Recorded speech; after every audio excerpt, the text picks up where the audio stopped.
As-tu déjà essayé d'imaginer le paradis, un lieu où le temps s'efface, où chaque souffle est une caresse de paix, où chaque vue éblouit l'âme?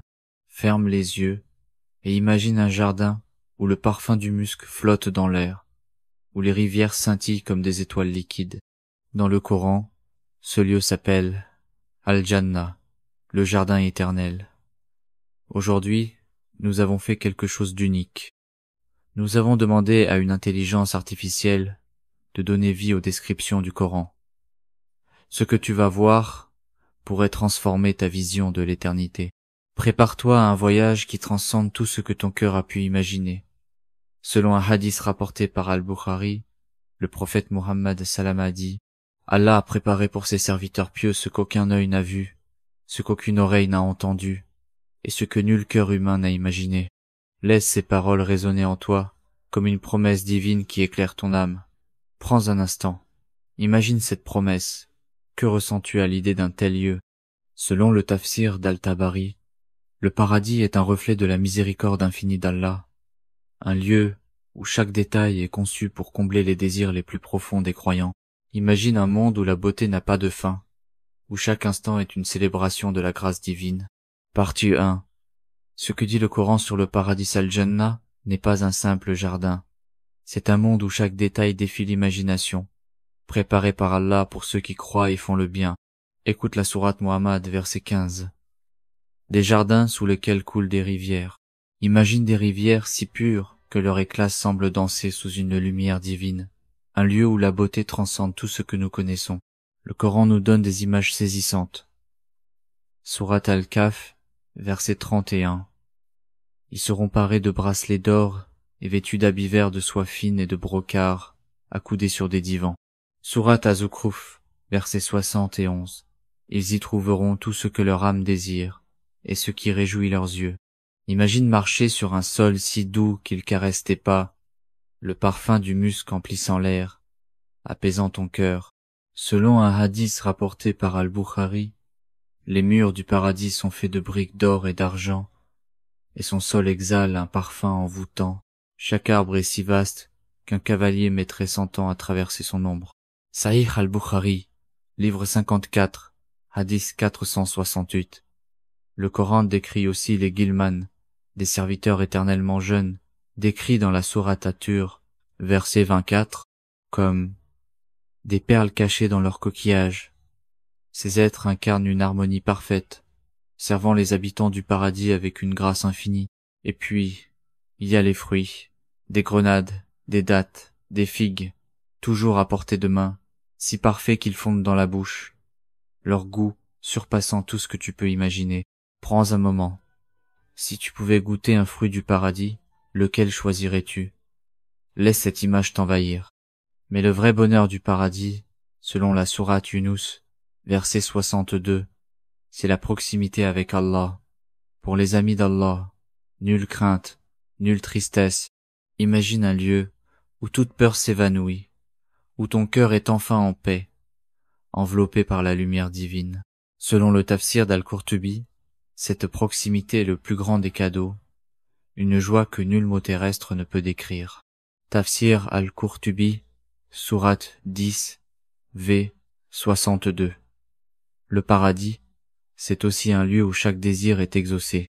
Selon un hadith rapporté par Muslim, les habitants du paradis demanderont à Allah ce qu'ils souhaitent, et il leur accordera encore plus, car sa générosité est sans limite. Imagine un endroit où tes rêves les plus profonds deviennent réalité, où chaque instant est une bénédiction. Sahih Muslim, livre 40, hadith 6809, partie 2. L'IA donne vie au paradis. Nous avons demandé à une IA de traduire ces mots divins en images. Ce qu'elle a créé est presque irréel, mais reste une simple ombre de la réalité promise par Allah. Plongeons dans cette vision. Les jardins éternels, des étendues vertes infinies, où chaque feuille semble vibrer d'une lumière divine. Les arbres s'élèvent comme des gardiens majestueux, leurs fruits, grenades, dattes, figues, brillants comme des joyaux, prêts à être cueillis sans effort. Selon le tafsir d'Ibn Kathir, ces jardins sont si vastes qu'ils défient toute mesure humaine, un reflet de l'infini pouvoir d'Allah. Tafsir Ibn Kathir, Sourate Muhammad, V15. Les rivières célestes. Le Coran mentionne 4 rivières. Une d'eau pure, une de lait au goût inchangé, une de vin délicieux sans péché, et une de miel purifié. L'IA les a imaginées comme des rubans de lumière liquide, serpentant sous des ponts d'argent, leurs reflets dansant comme des étoiles. Assieds-toi au bord de ces rivières, sens leur fraîcheur sans jamais connaître le froid, goûte un miel si pur qu'ils fond dans ton âme. Selon un hadith rapporté par Muslim, ces rivières ne se mélangent jamais, chacune coulant dans son propre éclat, un miracle de la création d'Allah. Sahih Muslim, livre 40, hadith 6803. Les palais de lumière, des palais faits de perles et d'or, si éclatants qu'ils semblent flotter dans la lumière. Assis sur un trône, une légèreté infinie enveloppe, comme si la gravité n'existait plus. Selon le tafsir d'Al-Qurtubi, ces palais sont construits par la volonté d'Allah, chaque détail parfait, chaque mur rayonnant de sa gloire.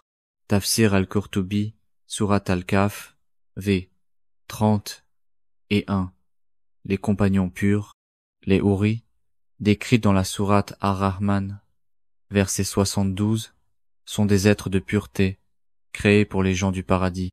L'IA les a représentés comme des figures rayonnantes, dont la beauté transcende le physique pour toucher l'âme.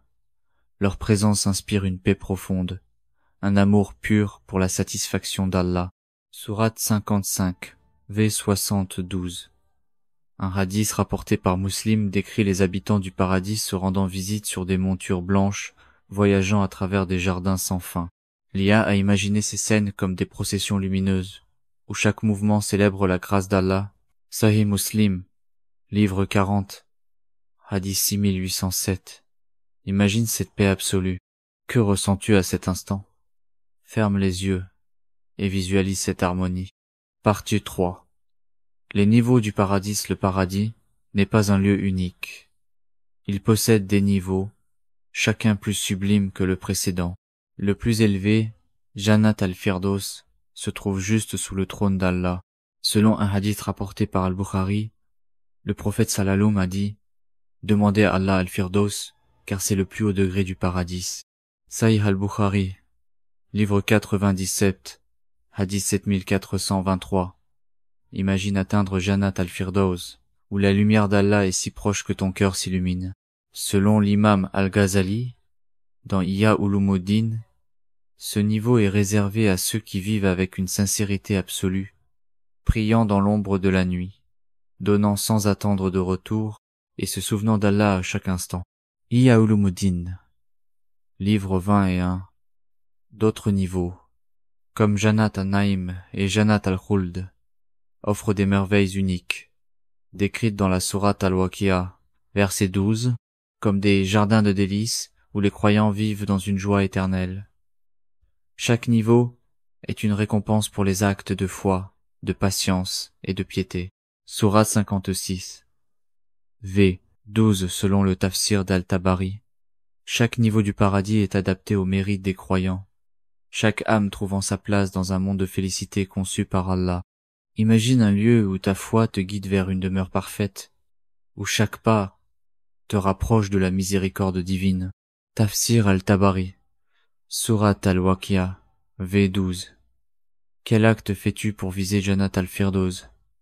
Prends un moment pour y réfléchir, et laisse cette pensée guider ton cœur. Partie 4. Ce que tu peux faire pour y entrer le paradis n'est pas un rêve. C'est une promesse d'Allah.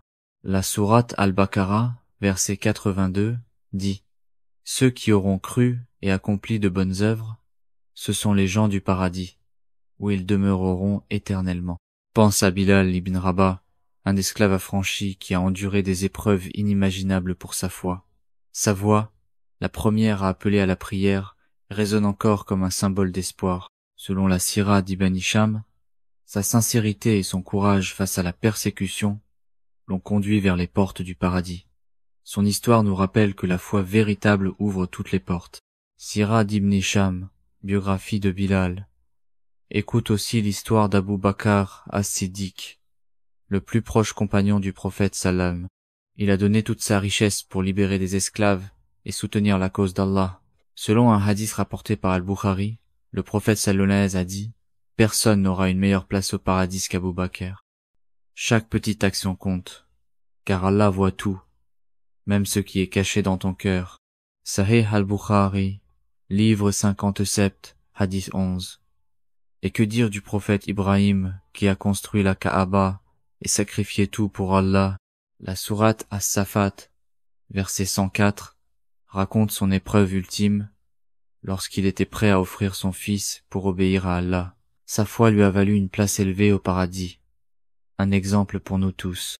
Comment ouvrir les portes d'Al-Jannah? Crois en Allah sans rien lui associer. Accomplis les 5 piliers, la profession de foi, la prière, la zaka, le jeûne et le hajj, si tu en as les moyens. Garde un cœur pur, rempli de bonté, de patience et de sincérité. Selon l'imam Al-Qurtubi, la sincérité est la clé du paradis. Dans son tafsir, il explique que chaque bonne action, même un sourire donné pour Allah, est une marche vers Al-Jannah. Prie avec ton cœur, donne avec générosité et souviens-toi d'Allah à chaque instant. Tafsir Al-Qurtubi, Surat Al-Baqarah, v. 82. Quelle est l'action que tu fais aujourd'hui pour te rapprocher d'Al-Jannah?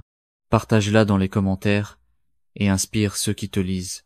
Dis avec moi, ô Allah, accorde-moi Al-Firdaus, le plus haut degré du paradis. Conclusion. L'IA nous a offert une vision, mais Allah nous a donné un chemin. Chaque prière, chaque acte de bonté, chaque moment de repentance est une clé pour Al-Jannah.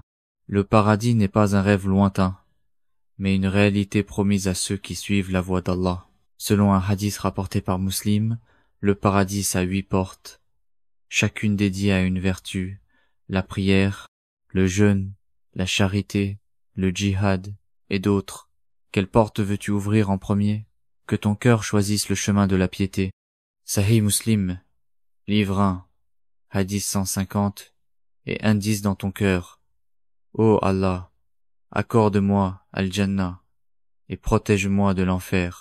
Laisse cette prière t'accompagner à chaque instant de ta vie. Abonne-toi pour explorer d'autres merveilles du Coran avec l'aide de l'IA. Et dis-nous en commentaire, veux-tu qu'on imagine l'enfer selon le Coran? Ou un autre sujet qui t'inspire? Assalamu alaikum.